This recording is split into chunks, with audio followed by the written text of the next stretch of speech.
Friend, आज हम जो है बीएफए एंट्रेंस एग्जाम में कैसे क्लियर करें, चाहे जाने की बात करें, चाहे बीएचयू की बात की जाए, चाहे दिल्ली की बात करें, तो हम आप सभी लोगों को बताएंगे, आपको गाइड करेंगे कैसे आप सफल हो सकते हैं अपने एग्जाम में। तो सबसे पहला पॉइंट्स, इसमें 2 पॉइंट को हम रखेंगे, जिसमें एक थ्योरी की बात करेंगे और एक हम बाद में प्रैक्टिकल की बात करेंगे। और प्रैक्टिकल में 2 पॉइंट को रखेंगे, स्टिल लाइफ एंड कंपोजिशन को। तो हम इसके बारे में डिटेल बात करेंगे और किन किन चीज़ों का आपको विशेष ध्यान देना है, उन सब चीज़ों के बारे में बताना चाहेंगे और कोशिश करूँगा कि मैं आप लोगों को पूर्णतः जानकारी देने का प्रयास करूँ। तो सबसे पहले theory is the most important theory है।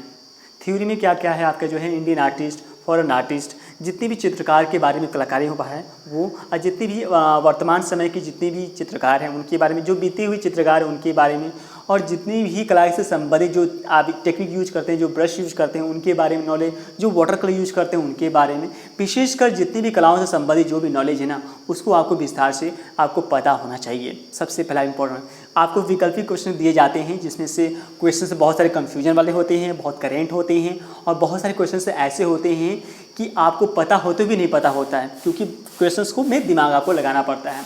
बहुत सारे क्वेश्चंस जो है आप देखेंगे ओल्ड जो पेपर होता है उसमें से भी आपके आते हैं। तो ये सारे जो क्वेश्चंस हैं ना, उन क्वेश्चंस से आपको रिकमेंड किए जाते हैं। बहुत सारे कॉलेजों में जो है माइनस मार्किंग दी जाती है और बहुत सारे कॉलेजों में माइनस मार्किंग नहीं दी जाती हैं। तो ये भी आपको वेबसाइट पर जाकर उनको चेक करना होता है, कौन मार्किंग दे रहा है, कौन नहीं दे रहा है, ये चीज़ है। तो मतलब सही प्रश्नों का चुनाव करना बहुत आवश्यक होता है। विशेषकर ध्यान देना आपको बहुत ज़रूरी है कि क्वेश्चंस की तैयारी आप क्लियर माइंड से करें। सबसे पहले हमारा मेन रिकमेंड होता है कि आप अपने क्वेश्चंस की चार्ट बनाएं कि कौन कौन सा क्वेश्चंस इंपॉर्टेंट्स हैं। जिस एग्ज़ाम की और जिस यूनिवर्सिटी की तैयारी कर रहे हैं उस एग्ज़ाम के बारे में, जैसा कि प्रीवियस जो पुराने जो एग्ज़ाम हुआ है उसमें देखिए किस टाइप के क्वेश्चंस पूछा गया है, उनकी चार्ट बना लीजिए। जो पॉइंट क्लियर करते जा रहे हैं वो सही करिए और जो पॉइंट क्लियर नहीं है उसको क्लियर कर लीजिएगा। और वो वीडियो यदि चाहते हैं तो हमारे चैनल से आपको प्राप्त हो जाएंगे, जो आप रिकमेंडली आराम से कर सकते हैं बहुत ही अच्छे तरीके से। और बहुत सारे मैंने गाइड भी दिया है, तो आप उससे भी आप हेल्प ले पाएंगे। अब बात करते हैं हम आपको स्टिल लाइफ वर्क के बारे में। प्रैक्टिकल में still life work and composition आता है, ह्यूमन कंपोजिशन के बारे में बात करते हैं।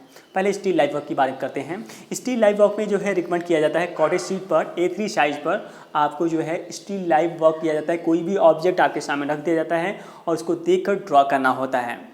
और ध्यान देना होता है कि जो आपका ऑब्जेक्ट है वो पेपर के अकॉर्डिंग होना चाहिए, ना छोटा ना बड़ा आपका होना चाहिए, मतलब फिगर एकदम ऑलरेडी उसी की ऑर्गन होना चाहिए।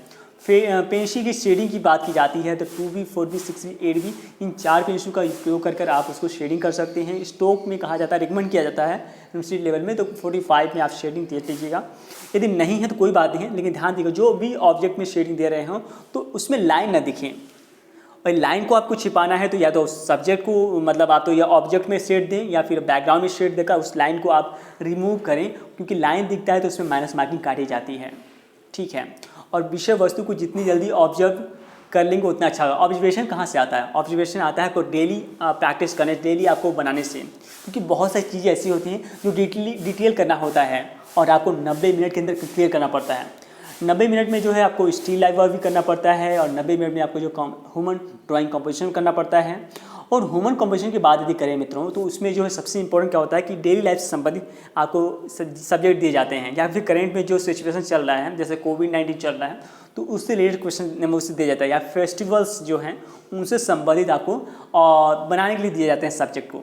सब्जेक्ट में ध्यान दिया जाता है कि ह्यूमन फिगर को कितनी अच्छे से आपने ड्रॉ किया है, फिर क्या वो जो सब्जेक्ट है वो पेपर के अकॉर्डिंग है, सब्जेक्ट जो बनाया है आपको वो क्लियर दिख पा रहा है, उनके जो आँख नाक हैं वो क्या रियली में वो चीज़ प्रेजेंट कर पा रहे हैं, वो चीज़ एक्सप्रेस कर पा रहे हैं, वो चीज़ें हैं। और क्या सही समय में आपने बहुत अच्छे से रंगों को प्रेजेंट किया है, अच्छे से किया है, वो सब जो है देखा जाता है। ठीक है। देखो बहुत सारे स्टूडेंट जो अच्छे वर्क कर लेते हैं, लेकिन दिक्कत क्या होती है कि वो समय बहुत ज़्यादा लेते हैं, और इस समय ज़्यादा लेना मतलब आपके लिए माइनस मार्किंग है। तो इसके लिए अभ्यास करने की जरूरत होती है। और मैं रिकमेंड करता हूँ कि यदि आप रियली में आप अपने कंपोजिशन को बेहतर बनाना चाहते हैं तो आप खास तौर पर जो है डेली अपना स्केच जरूर करें। डेली स्केच में आप ह्यूमन फिगर को करें, और आप या तो कॉपी करते हैं तो डेली कॉपी करते रहिए। और लेकिन ध्यान दें, कॉपी के साथ साथ आप फैमिली मेम्बर के जो व्यक्ति हैं उनको आप ड्रॉ करते रहिए। बाहर जाने का यदि अवसर आपको प्राप्त होता है तो आप उनको देख कर ड्रॉ करिए।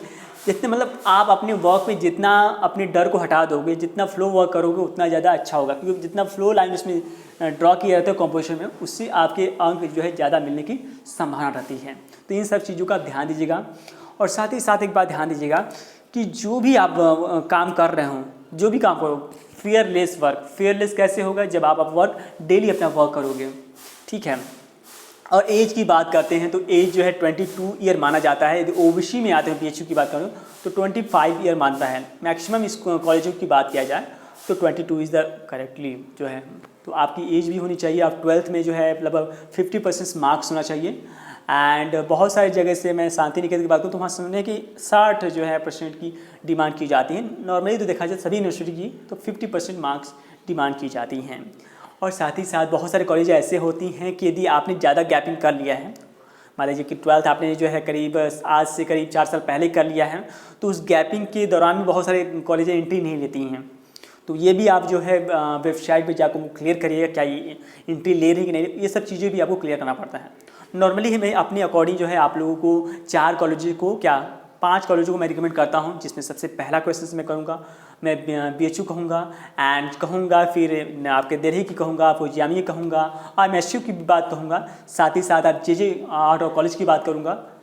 इसके अलावा मैं आप लोगों को रिकमेंड कर सकता हूँ कि यदि आपके आसपास यदि सही ढंग से यदि आपको प्राइवेट भी कॉलेज मिलते हैं और अच्छे वर्क कराए जाते हैं, अच्छे से प्रेजेंट कराए जाते हैं, अच्छा अभ्यास कराया जाता है, अच्छे गाइडेंस दिया जाता है, तो आप उसको भी चयन जरूर कर लीजिए। और ज़्यादा जो है प्रेशराइज आर्टिस्ट ऐसा होना चाहिए कि जो फ्लोली कर ले, किसी पर डिपेंड न रहे, और नई नई चीज़ें सीखने के अंदर आपकी जो जिज्ञासा होनी चाहिए, कुछ नया करने का एक जिज्ञासा होनी चाहिए, क्योंकि हर आर्टिस्ट अपने अंदर की जिज्ञासाओं को बेहतर बना सकता है। तो उम्मीद करता हूँ कि आपके जो थ्योरी में अपना विशेष ध्यान दोगे, स्टिल लाइफ वर्क में विशेष ध्यान दोगे एंड कॉम्पोजिशंस में अपना विशेष ध्यान दोगे। किसी प्रकार के मन में जिज्ञासाएँ हैं तो कमेंट बॉक्स में लिखना मत भूलिएगा। और साथ ही साथ अपने वर्क को इम्प्रूव करते रहिए, खामियों को इग्नोर मत करिए, क्योंकि वो खामियाँ जल्दी आदत में परिवर्तन हो जाती है तो उसको सुधारने में काफ़ी आपको आपत्ति होती है। ऐसा मैंने आपको वर्क को देखकर ऑब्जर्व किया है। तो अच्छी सीख के लिए अच्छा अभ्यास करना बहुत आवश्यक है।